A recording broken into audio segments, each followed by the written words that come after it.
let's bake this 100% wheat flour einkorn sourdough loaf. This time I bake one of these, so we'll see how it turns out, I guess. It's from Ancient Grains. If you guys don't know about them, look them up. They make really good fresh milled products.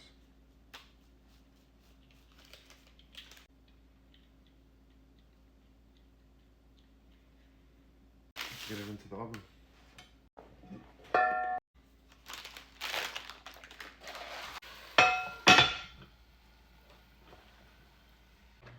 All right, 30 minutes is up. Let's take the lid off and see how it's looking.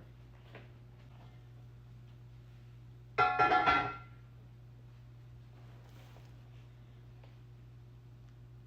right, definitely not the same amount of rise, but all right, time's up. Let's get it out the oven. Let's get it up out of here. Flat, but I don't know if this is how it's supposed to be using this type of wheat flour, but we'll let it cool and we'll cut into it in a little bit.